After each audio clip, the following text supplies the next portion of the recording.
Welcome to 2025. Now guys, are you tired of having a greasy, slimy, dirty drivetrain that when you just touch a little bit of it, you instantly have dark, brownish, even black grease on your hands, on your legs, and basically everywhere? Now I'm going to show you a way with which in the future you will never have to worry about that again, because I can guarantee you a much cleaner drivetrain. Of course, a drivetrain is never going to be perfectly clean, but with that way right here, it is going to be the closest to perfectly clean possible. And the secret to it is waxing your chain. Now check out how clean this drivetrain right here is. Of course, as I said, not perfectly clean, but let me just do the touch test. I can basically touch it anywhere I want and there's nothing on it. Let's also do a white paper test, of course. You see minimal dirt on there. And if I just touch it like this, like really softly, hardly touching, we have nothing on it. And with oiled drivetrains, be it an all-round lube like this one here, or a wet lube, muck off, any brand, be it the best brand in the world. I don't know which one this is, by the way. Let me know in the comment section below what you think is the best brand of lubes in the world. However, with oil-based lubricants, you'll always have a much dirtier drivetrain unless you really take care of it every single day after every ride, basically wiping off excess and etc. Now, a lot of people have claimed that oil-based lube is still the better lubricant in terms of efficiency, drivetrain efficiency. So you lose less watts if you have an oil drivetrain.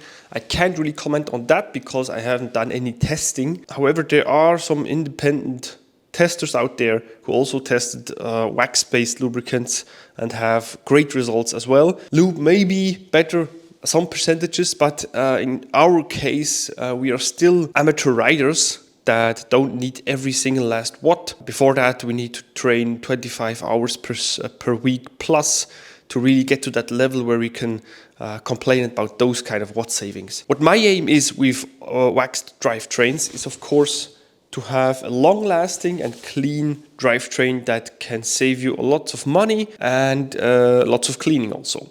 But how do we wax a chain? Of course, first of all, when you buy a new chain or when you remove your current chain off your bike, it's going to be dirty. Like I said, not ultra dirty maybe, or maybe ultra dirty, but it's not going to be like clean in a way that we need it for waxing.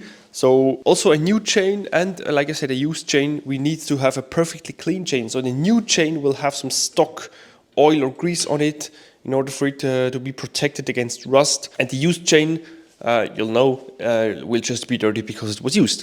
So get your chain as clean as possible. Do that in some kind of degreaser or any kind of chain cleaning liquid. Do it multiple times until the chain really feels clean. You can check out some of the videos on YouTube on that surely. Also, Silca, which happens to be the manufacturer of the wax blend that I use for my chains, has brought out a chain stripper, which is a liquid that basically, they claim, strips your chain of any contaminants and it will be wax ready once you've had it in that chain stripper, which is pretty promising, of course. However, if you have to buy multiple bottles to get your chains clean over a course of some seasons, it can be pretty costly. Maybe there are cheaper alternatives out there. However, what you need to do if you use some basic degreaser at the end of it, use some white spirit to remove any contaminants of the degreaser as well. So we really have a sterile chain. You really need to be able to wipe it with a white rag or white paper. There shouldn't be any dirt on it, any kind of darkish color. It should be clean white. Let me demonstrate this on this chain right here. We have this chain which is clean. We rub it against white paper and you'll see we have nothing on it. We can rub it even harder and still there's nothing on it. So this is good to go. And this is the first and most important step in waxing your chain. Then what you want, of course, is some kind of wax that is specific for bicycle chains. This right here is from Silca, as I said. You may know the logo. Secret Chain Blend. You can check it out. It's not really expensive. And I have only put in like a third of the wax because you only need enough that the chain is covered. Nowadays there are multiple brands out there who manufacture some kind of wax for chains, so you have a good choice, I guess. What you then need ideally, of course, is a slow cooker that will heat up, of course, pretty slowly and not excessively. What I have here is, of course, a normal cooking platform that is not ideal. I try to keep the temperature as low as possible while still having the wax melt, but you can easily overdo it with this one. We already overdone it and the wax like cooked away.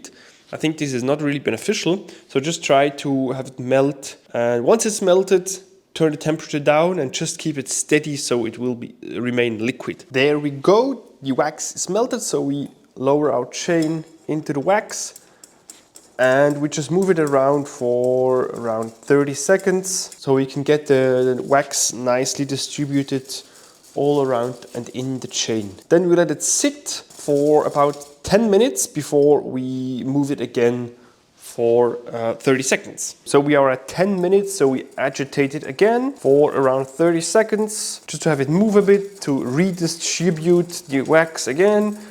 Then we leave it to sit for 10 minutes again and we can remove it. So there we go, another 10 minutes done. We can remove the chain, which is now waxed. Ideally, you'll now hang it up to like dry. Maybe you want to put some cardboard beneath so you can catch the dripping wax. Be sure to leave it hanging and drying for at least 15 to 20 minutes.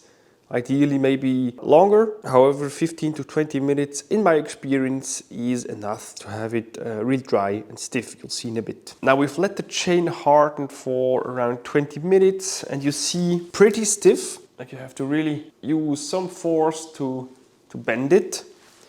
And what you want to do now is break up the individual links. You can do that directly on the bike, of course. However, it's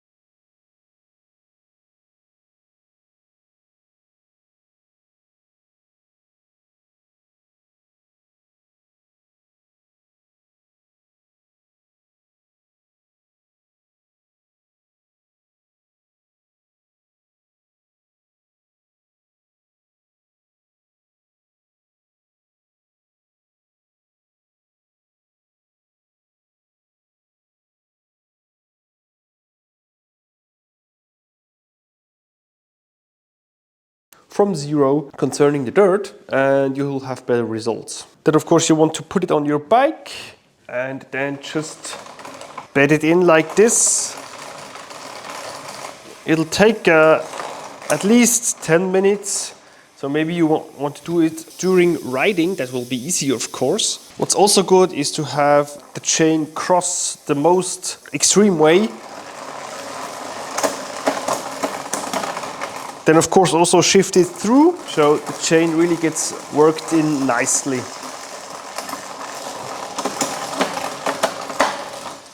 It will be pretty noisy in the beginning, of course, but it will get quieter with time. And you see how clean the chain is, and it will remain really, really clean for a long time. And that's the big advantage of waxing your chain. Now I have already received a lot of questions in real life how many times or when to re-wax your chain. And if you want to re-wax it like this, I reckon you should do it every like 400 kilometers or so, which of course is quite a lot of work. Just topping it off once it gets dry, i.e. after a bike wash or a rainy ride, or just with time if the wax kind of wears out. You can top it off with a wax-based lube like this squirt lube right here. This works pretty good. It tends to attract a little bit more dirt than this way right here. However, it's still pretty clean, long-lasting. You just want to wipe off excess dirt that is on the chain before you apply this, of course, and then just regularly wipe off the excess dirt that has accumulated because of the chain loop. In my opinion, this is the best care for your bicycle chain, overall drivetrain of course. If you have any more questions about waxing your chain or bicycle maintenance in general, leave those questions in the comment section below, and I'll see you in the next one.